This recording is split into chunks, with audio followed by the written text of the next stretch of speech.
What's up guys, welcome back for another Yu-Gi-Oh! Pro Duel video. The new Senka archetype, they got more support a couple of days ago, but I finally got some time to test them out, and with their second wave of support, they well, if they weren't already, they're like a combination between, and I'm sure you probably know this already, but they feel like a combination between both Fire Fist and Magical Musketeers in some way. But they do suffer a lot of big weaknesses, again very similar to those archetypes as well. Let's say your normal summon is very crucial, their combos, at least they're heavily combo reliant, just like Fire Fist, on their continuous spells or traps, so mainly spells here in this case. Anyway, so the flaws we'll discuss in like the next couple of moments, but this is currently my build. This is definitely going second. I mean, Senka is an archetype you definitely want to go second. You want to have like the 6th card, and of course with their effects, with their new monsters as well. The level 6 are the new level 6 being a fire one. It's like a quote-unquote hand trap. You can drop it as soon as, let's say, one of your Senka monsters battles, and then that particular monster from your opponent will lose 1000 attack. That's not the only thing, but let's keep in mind that as soon as it pops something, or you know, like you destroy something, it lets you pop something as well. So it's basically extra destruction. Plus on top of that, and that's also like a nice, well, at least a gimmick where the archetype is like pointing towards to, is getting at least 2 different Senka attributes, well, Senka monsters with different attributes on your side of the field. And you have like wind, you have fire, you have water as well, for example. There are a couple of one-offs in the deck, like, I'm not going to butcher their names. I believe the one you see here, one of the on the far left, I believe has the mystical space typhoon effect, so it can pop spell and traps from your opponent once per turn, right? And I believe it also has a search effect, if I'm not mistaken, or add something back from your graveyard, if I'm not mistaken, right? But anyway, the best ones are of course at 3 here in the main deck, being their Monster Searcher, which also has a compulsory effect, built-in effect, so again that's quite solid. But yeah, as I mentioned before, the deck is just so reliant on the normal summon, and very similar to Magical Musketeers is that they're the spell card, like the one on the left here in my hand, the continuous spell, that's basically their once per turn reinforcements of the army. They're tanky, right?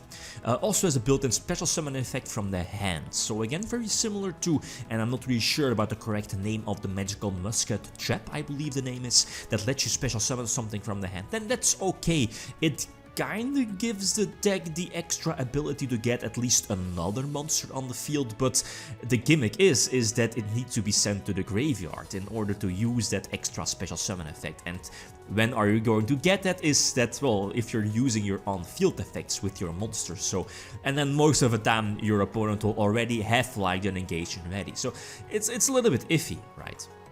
So anyway, again, the thing here is, and that's the similarity between this deck, your Senka archetype, or your Senka monsters, and Magical Muskets, is that they again, they are forming some form of lock, and you need their phase-up monster effects to be on the field. And during your previous turn, during the battle phase, I probably should have summoned the level 4 that gives you a draw as soon as your opponent declares an attack. But then again, the replay isn't sure, like your opponent picking in on the monster, because of the amount of monsters on my side of the field changed, so your opponent could do like a replay. But I think in the long run, I eventually went for the fire one that states that it can only be destroyed by battle. So other monsters are quite safe, and I believe that's one of the reasons why I went for it.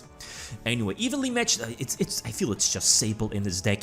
The thing here is that it does a lot of things. I mean, I don't need to explain evenly matched, but again, you're just getting rid of your opponent's disruption cards. And of course, this is a going second deck, so I believe this deck just screams of this particular card.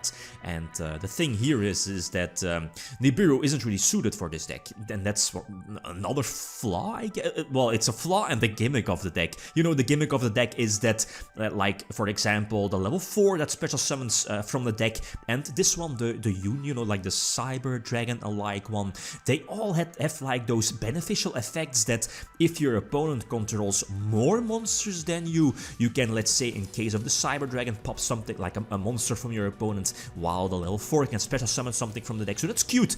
But again, you quite, or at least you're restricted in only being able to use that if your opponent already controls a monster. Well, at least 2, because your opponent needs to control more monsters than you do. So that's like, these restrictions kinda hurt. And do these restrictions make sense?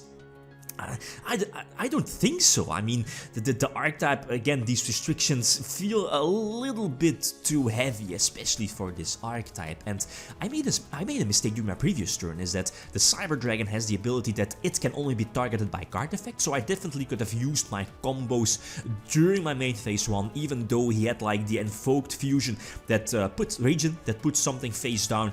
He would have been forced to put the Cyber Dragon face down, and then, you know, I could just flip it face up again. So that's my mistake. Definitely could have played this one out a little bit different, and I'm not really sure if it mattered in the long run, but yeah, it might have mattered. One of the new cards, and I haven't talked about it yet, is they get, I'm not really sure about the correct level, but it's a Yugioh Guardian, I guess. But I'm not really sure if I want to main deck that one. As you saw, the main deck already is counting like 41 cards, and this archetype is really an archetype you want to push, or at least don't want to like go over 40, I guess. You definitely want to run 40 cards with this deck, make it as consistent as possible, drawing your key cards. And I'm not really sure, this new Yugioh Guardian might just be a one-off, I feel, in the main deck. Very similar to the trap card. The trap card, I believe it's called Senka Legends, not really sure, or Champion Legend, you know what I mean, their continuous trap, which it's definitely an okay trap, because it's also searchable thanks to their new continuous spell.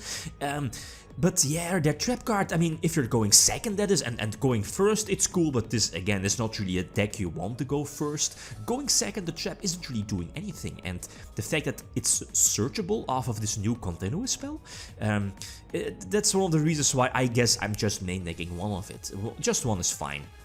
Because this new continuous spell, forgot the name, it's on far off the left here in my hand, kinda replaces itself when it's sent face up from your side of the field to the graveyard. So imagine you could, in 2 Dracos, you could send Heritage, for example, from your side of the field to the graveyard, and then search another continuous spell or trap from your deck. So that's quite powerful, especially for this archetype. You could immediately search out a trap and immediately activate it face up, or let's say a Tanky, for example. So that's cool. Definitely a solid card.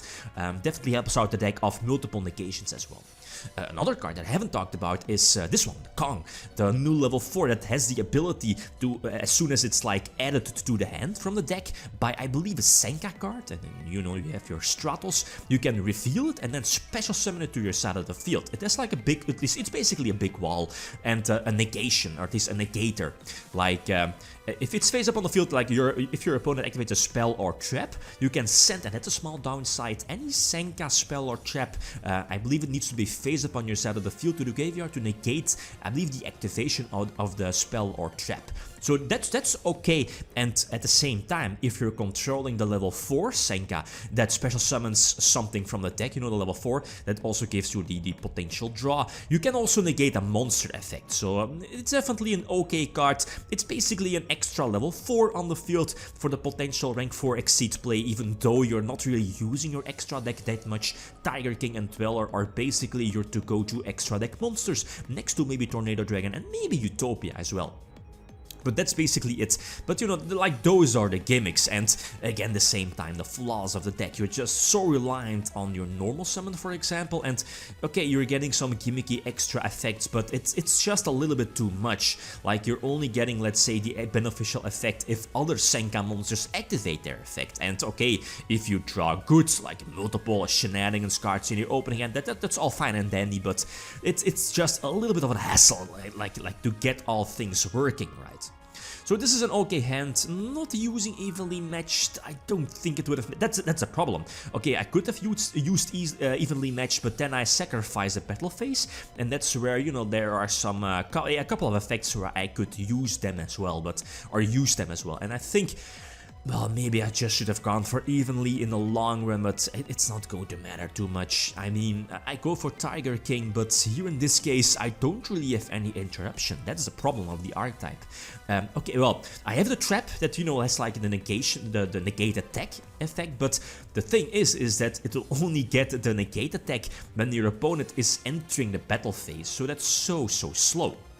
Okay, during the battle phase you can banish the trap to special summon something from the deck, and here the same as in one of the previous duels is that, even though I don't think it would have mattered, probably should have gone for the level 4, you know, that gives you an extra draw, but I didn't have the compulsory Senka on my side of the field, so I only had the monster effect negation. I don't think it would have mattered, especially a Burl Sword as well. So, okay, Senka, it's a cool archetype, but it's a combination between both Magical Musketeers and, yeah, Fire Fist, and it's, as I mentioned before, it combines the weaknesses of both decks, heavily reliant on their normal summon, the attribute, like, okay, focuses, at least focus on the attribute, yeah, thing as well, and it's a little bit too much, so anxiously awaiting, I guess, on their, at least on the other wave of support of Senka. So again, like always, feel free to leave feedback. Okay, guys, that's it. Thanks for watching, and feel free to leave a comment or like if you enjoyed the video. Lithium signing out. Peace.